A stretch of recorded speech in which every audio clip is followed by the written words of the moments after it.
తిరుమల తిరుపతి దేవస్థానం పేరును అడ్డం పెట్టుకుని జరుగుతున్న మోసాలు వరుసగా వెలుగులోకి వస్తున్నాయి. భక్తుల విశ్వాసాన్ని ఆసరాగా చేసుకుని సైబర్ నేరగాళ్లు కొత్త పద్ధతుల్లో మోసాలకు పాల్పడుతున్నారు. తాజాగా ఏకంగా టీటీడీ ఈవో పేరుతో నకిలీ ఈమెయిల్ ఐడి సృష్టించి విదేశాల్లో నిర్వహించనున్న శ్రీ వెంకటేశ్వర స్వామి కళ్యాణోత్సవం పేరుతో నగదు వసూలు చేసిన ఘటన వెలుగులోకి రావడం కలకలం రేపుతోంది. టీటీడీ అత్యున్నత అధికారి పేరునే దుర్వినియోగం చేస్తూ మోసానికి పాల్పడటం భక్తుల్లో ఆందోళన కలిగిస్తోంది.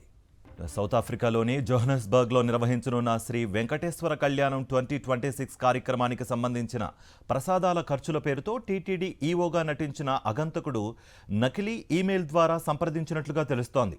ఈ మేరకు సౌత్ ఆఫ్రికాలో ఉన్న ఇండియా కేర్స్ అనే స్వచ్ఛంద సంస్థతో అనుబంధం ఉన్న శ్రీ వెంకటరత్న ప్రసాద్ అంగరను నమ్మించి ప్రసాదాల ఏర్పాటు కోసం నగదు పంపించాలని కోరారు.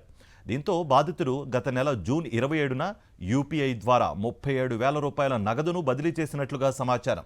అనంతరం అనుమానం రావడంతో ఈ విషయం టీటీడీ అధికారుల దృష్టికి వెళ్ళింది. విచారణలో అది నకిలీ ఈమెయిల్ ద్వారా జరిగిన సైబర్ మోసమని గుర్తించారు. ఈ ఘటనపై అలిపిరి టీటీడీ ఏవీఎస్ఓ గాదిరాజు చంద్ర తిరుపతి ఈస్ట్ పోలీస్ స్టేషన్లో ఫిర్యాదు చేశారు. ఫిర్యాదు ఆధారంగా పోలీసులు కేసు నమోదు చేసి దర్యాప్తు ప్రారంభించారు. నకిలీ ఈమెయిల్ సృష్టించిన వ్యక్తి ఎవరు? విదేశాల్లోని భక్తులను లక్ష్యంగా చేసుకుని మరెవరైనా మోసం చేశాడా అనే కోణాల్లో విచారణ కొనసాగుతోంది.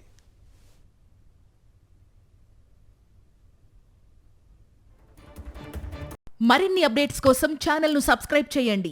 నోటిఫికేషన్స్ కోసం బెల్ ఐకాన్ పై క్లిక్ చేయండి.